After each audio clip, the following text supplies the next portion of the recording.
Have you heard? There is a perfect fit for you, for your broken and split soul, your other half, the one that will complete it all. And once you have come together, you will rise like phoenixes out of the ashes of your chaotic lives, lifting the consciousness of the collective.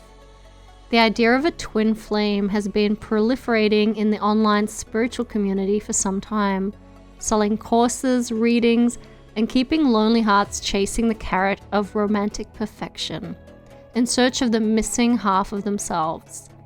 The basis of this modern-day relationship utopia is partly related to the concept of divine union, where two souls who have confronted their shadows and are vibrating at a higher frequency merge energies through the sexual act, connecting to the sublime eternal.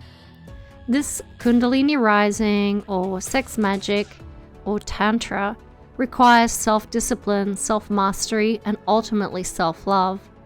This is quite different from the enmeshment and mutual depletion by two hungry ghosts. Referred to as the runner and chaser, the twin flame connection is characterized by an on-again, off-again dynamic. While not sexy, these two emotional responses have their basis in childhood and set the tone for adult relationships. Both the avoidant and anxious attachment styles are the result of having learned at a very young age that love and care from the parental figures that their very lives depended on was inconsistent or absent. Avoidant attachment involves craving intimacy, yet rejecting it when it appears. Superficially, it looks like detachment and independence, but at its core, it is to avoid connecting deeply with others rather than feeling secure inside. Examples will be withdrawal, numbing, and piecing out as the connection gets ready to deepen. The anxious attachment style relies largely on external relationships for validation, and there is a spiral into fear and despair at the slightest appearance of a threat to the security of the partnership. Both of these styles can appear in one individual to differing degrees. To further compound this, the emotional roller coaster of living in a dysfunctional home wires the brain to associate love with the chemicals we experienced as a child.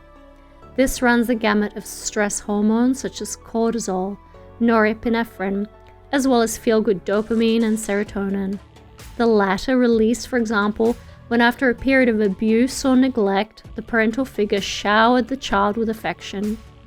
The twin flame story and its exquisite pain will therefore feel uncannily familiar.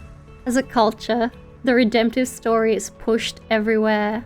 The roller coaster relationship, the meet, the love, the run and rejection, the lowest of lows followed by the highest of highs with reunion.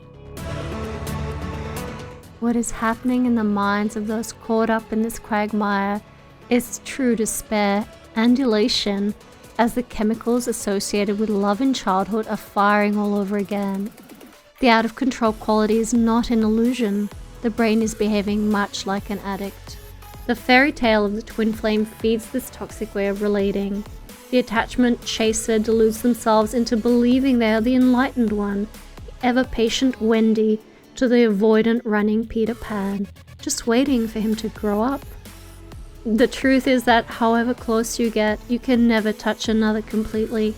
You are the one. That doesn't mean that we shouldn't seek attachments. We are here to love and be loved. We learn about what it means to be human with each other. But realizing that you are not half a soul, you are it.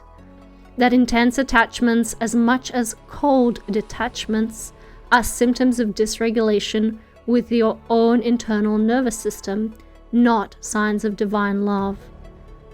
A good exercise is to ask yourself if you would want to be in a relationship with you as you are right now. What is it that you're bringing to the table, and what do you think you're missing? If you're chasing a romantic ideal, then likely the answer is less than a strong affirmative. Since you are, for the duration of this lifetime, your primary relationship, then it's you yourself that needs to be complete.